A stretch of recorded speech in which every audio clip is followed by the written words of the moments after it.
যাদের মাংস রান্নায় ঘ্রাণ বা ভালো টেস্ট আসে না, এভাবে একবার মাংস রান্না করলে এর টেস্ট সারা জীবন মুখে লেগে থাকবে ইনশাল্লাহ। তো কথা না বাড়িয়ে চলুন কাজে লেগে পড়ি। আসসালামু আলাইকুম। রিভিউ অফ রেসিপি চ্যানেলে সবাইকে স্বাগতম। আজকের রান্নার স্পেশালিটি হলো মাটির চুলায় রান্নার সাথে আম্মুর হাতের জাদু। যা হোক, এখানে আম্মু 5 কেজি গরুর মাংস নিয়েছে। এবার এতে 4টা তেজপাতা, 250 গ্রাম রসুন বাটা, 150 গ্রাম আদা পেস্ট, বড় চায়ের চামচের 3.5 চামচ মরিচ গুঁড়া, 2 চামচ হলুদ গুঁড়া, স্বাদ মতো লবণ, 8 চামচ গরম মশলা গুঁড়া, 150 গ্রাম পেঁয়াজ বাটা, মানে ছোট সাইজের 15টা পেঁয়াজ বাটা মেবি, এবং 250 ml তেল দিয়ে খুব ভালোভাবে মেখে নিয়েছে। এই মেখে নেওয়ার প্রসেসের উপর স্বাদ অনেকটা ডিপেন্ড করে। খুব ভালোভাবে সব মিশিয়ে মাটির চুলায় রান্না বসিয়ে দেওয়া হলো। মাটির চুলায় এত গরম বাবা! মাটির চুলায় রান্না দেখতে অনেক সুন্দর লাগে, কিন্তু এখানে বেশিক্ষণ বসে থাকা কোনোভাবেই পসিবল না। এগুলো আমরাই পারবো, আমরা পারবো না। যাই হোক, এবার 18টা ছোট এলাচ, 4টা লবঙ্গ, কিছুটা দারুচিনি এবং 3টা তেজপাতা একসাথে থেতলে নিয়েছে। এতে মাংসের ফ্লেভার এবং ঘ্রাণ অনেক স্ট্রং হয় এবং খুব সুন্দর অ্যারোমা বের হয়। এখন থেতলানো গোটা মশলা মাংসের সাথে দিয়ে নেড়ে মিশিয়ে নিয়েছে।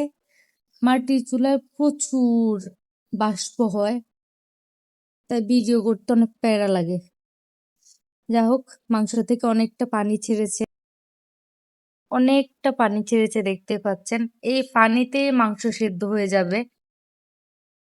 মাংস থেকে এক্সেস হওয়া পানি দিয়ে মাংসটা খুব ভালোভাবে একদম সুসেদ্ধ হয়ে গেছে।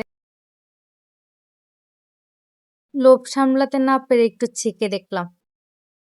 এখন আম্মু মাংসের পরিমাণ মতো পানি দিচ্ছে, তবে অনেকটা বুঝে বুঝে দেখে শুনে তারপরে দিচ্ছে। আপনারাও বুঝে বুঝে মাংসে পানি দেওয়ার ট্রাই করবেন।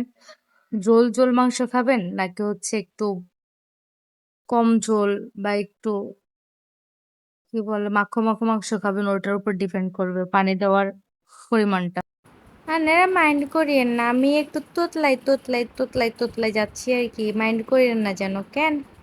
এখানে প্রায় 1 লিটারের মতো গরম পানি দেওয়া হয়েছে। তবে অবশ্যই গরম পানি হতে হবে। ঠান্ডা পানি হলে কিন্তু মাংসটা ভালোভাবে কুক হবে না। ধীরে ধীরে মাংস থেকে কতটা তেল উঠে এসেছে দেখুন। অনেকটা তেল আস্তে আস্তে দেখি যে উপরে ভাসতেছে। এই সময় এত সুন্দর কালার প্লাস গান বের হইতেছিল। যাক, এখন আম্মু এখানে পেঁয়াজের বাগার দিয়ে দেন আবার রান্না বসায় দিল। ঝোল যদি মাখা মাখা রাখতে চান তাইলে এরকম কম পানি দিতে হবে, আর যদি ঝোল আরো বেশি বা একটু ঝোল ঝোল টাইপের মাংস পছন্দ হয় তাহলে পানিটা একটু বাড়িয়ে দিতে হবে, মানে নিজেরও বুঝে দিতে হবে আর কি। আর এই হলো মাংসের ফাইনাল লুক।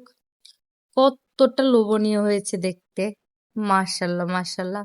আর এটা খেতে এত মজা, আসলে আম্মুর হাতে রান্নাই মজা আর কি।